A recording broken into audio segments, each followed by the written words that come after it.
Hello my dear students. हम यहाँ पर बात कर रहे हैं NCERT solution class 12th chapter number 3 current electricity, और अभी हम बात कर रहे हैं एग्जांपल 3.7 की। इस बुक का पीडीएफ आप डिस्क्रिप्शन बॉक्स से डाउनलोड कर सकते हैं ताकि आपको पता रहे कि हम किस सेशन का बुक यहाँ पर सॉल्व कर रहे हैं, क्योंकि अभी हमारे पास में ओल्ड पैटर्न पर भी एनसीईआरटी बुक अवेलेबल है और जो लेटेस्ट 2023, 24, 25 का जो लेटेस्ट बुक आया है उसका भी यहाँ पर हम यूज़ कर सकते हैं, और अभी हम उसी का यूज़ कर रहे हैं। हम बात कर रहे हैं एग्जाम्पल 3.7, और ये बुक आप डिस्क्रिप्शन बॉक्स से डाउनलोड कर सकते हैं। क्वेश्चन में गिवन है यहाँ पर व्हीटस्टोन ब्रिज है, उसके 4 आर्म्स जो हैं उनका रेजिस्टेंस डायग्राम में गिवन है। 10 ohm resistance, 60 ohm resistance, 100 ohm resistance, 5 ohm resistance. Okay, ये हमारे यहाँ पर डायग्राम में दिख रहा है। अब हमको फाइंड करना है galvanometer of 15 ohm resistance is connected across B D. B और डी के बीच में हमने एक रेजिस्टेंस कनेक्ट किया है, गैल्वेनोमीटर कनेक्ट किया है जिसका इंटरनल रेजिस्टेंस 15 ओम है। Calculate the current through the galvanometer when the potential difference of 10 volt maintain between A और सी के बीच में 10 वोल्ट का पोटेंशियल डिफरेंस यहाँ पर हमने लगा के रखा है।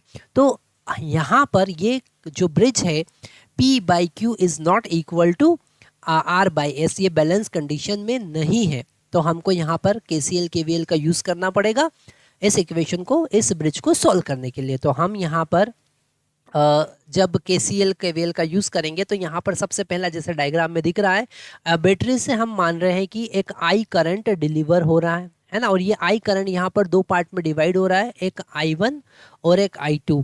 तो यहाँ पर इस I करंट को आप लिख सकते हैं I1 प्लस I2। अगर आपसे यही क्वेश्चन ऐसा पूछा जाता है कि बैटरी कितना करंट डिलीवर करेगा, तो I1 I2 का वैल्यू फाइंड करके उनको आपको ऐड करना रहेगा। फिर यहाँ से इस गैल्वेनोमीटर में हम मान के चल रहे हैं कि IG करंट, यहाँ IG करंट डिवाइड हो गया, तो ये जो 10 ओम का BC के बीच में कनेक्टेड है यहाँ पर हो जाएगा I माइनस IG। ओके, और सेम एज इट इज इधर I2 करंट जो है उसमें IG करंट यहाँ से आ रहा है D टर्मिनल की तरफ, तो इसमें ऐड होकर I2 प्लस IG हो जाएगा, और इधर I2 प्लस IG करंट दोनों मिलकर अल्टीमेट I करंट वापस से डिलीवर होगा।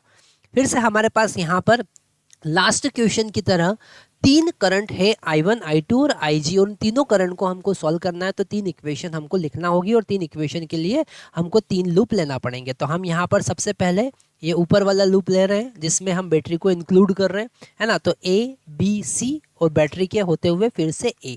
ओके, तो हम यहाँ पर ले रहे हैं लूप A B C, और बैटरी से होते हुए फिर से हम A की तरफ जा रहे हैं।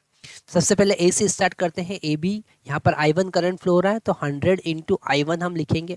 ओके, फिर हम बी टू सी जा रहे हैं, है ना। तो यहाँ पर 10 ओम का रेजिस्टेंस है, और यहाँ पर करंट है I1 माइनस IG, है ना। और फिर हम बैटरी में वापस से जा रहे हैं, तो -10, मतलब हम इज इक्वल टू 10 यहाँ पर लिख सकते हैं। ये हुआ हमारा इक्वेशन नंबर 1। सेकेंड लूप हम देखते हैं, लूप अब हम नीचे से जाते हैं, तो ADC, फिर से A की तरफ हम जाएंगे, तो ADC और फिर से A की तरफ हम जाएंगे। ये वाला लूप हमने ले लिया। तो हम यहाँ से A से D की तरफ जाएंगे, तो लिखेंगे 16 into I2, sorry 60 into I2। फिर D से C की तरफ जाएंगे, तो लिखेंगे 5 इंटू I2 प्लस IG हमको यहाँ पर लिखना है, क्योंकि इसमें I2 प्लस IG करंट यहाँ से जा रहा है, और इज इक्वल टू 10 हम लिख देंगे। ओके, तो ये हो गया इक्वेशन नंबर 2। इस इक्वेशन नंबर 1 को और 2 को थोड़ा सा हम अरेंज कर लेते हैं। तो यहाँ पर हमारे पास में I1 का कोफिशिएंट 101 हो गया, और IG का जो कोफिशिएंट है वो हो गया 10। So -10 into IG is equal to 10, है ना। तो यहाँ 10 से हम इसे कैंसिल भी कर सकते हैं, है ना। तो इसको हम यहाँ पर आगे लिखते हैं, तो हमको मिलेगा 11I1 minus IG equal to 1, और इस इक्वेशन को हम देते हैं इक्वेशन नंबर 1। तो ये इक्वेशन नंबर 1 हमारा ये वाला हो गया। Same as it is equation number 2 को सॉल्व करते हैं, तो यहाँ पर I2 का कोफिशिएंट कितना हो जाएगा 65, तो लिखेंगे 65 I2, और IG का कोफिशिएंट हो जाएगा 5, तो लिखेंगे 5 IG is equal to 10। Okay, तो इससे 5 से कैंसिल कर सकते हैं, तो यहाँ पर हो जाएगा 13 I2 plus IG is equal to 2। ये हो गया हमारा इक्वेशन नंबर 2। ये हो गया हमारा इक्वेशन नंबर 2। अब हम यहाँ पर तीसरे लूप के लिए जाते हैं और वो लूप गैल्वेनोमीटर से होते हुए ए बी, फिर गैल्वेनोमीटर से होते हुए डी और वापस से ए। तो अब हम यहाँ पर लिखेंगे लूप ए बी डी और फिर से ए, है ना। तो ए से बी की तरफ हम जाएंगे तो लिखेंगे 100I1। ओके, बी से डी की तरफ हम जाएंगे तो लिखेंगे 15IG, तो लिख देंगे 15IG।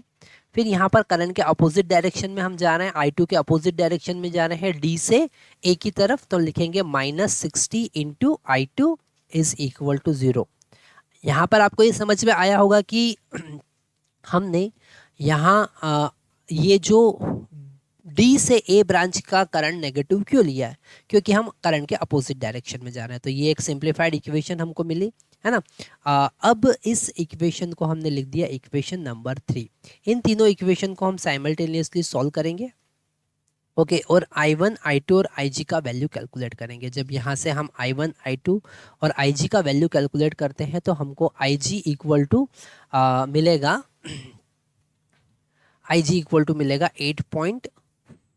4.87 milli ampere, 4.87 milli ampere. ठीक है, फिर से हम आपको यहाँ पर बता देते हैं कि ये तीनों इक्वेशन लिखना, इन तीनों इक्वेशन को लिखना कैसे इसका सॉल्यूशन आ रहा है वो सबसे ज़्यादा ज़रूरी है ना। इनको सॉल्व करने के लिए हमारे पास मैथमेटिक्स की अलग अलग मेथड अवेलेबल है, रिप्लेसमेंट मेथड अवेलेबल है, क्रॉस मल्टीप्लिकेशन मेथड अवेलेबल है। तो आप उनका सॉल्व करना है और ये इक्वेशन आपको सॉल्व करना है ना। फिजिक्स में हमको केवल यही समझना है कि इन तीनों इक्वेशन को लिखना कैसे है, इन तीनों इक्वेशन को हमको कैसे इस सर्किट से KCL KVL का यूज़ करके डिराइव करना है। Okay, thank you very much.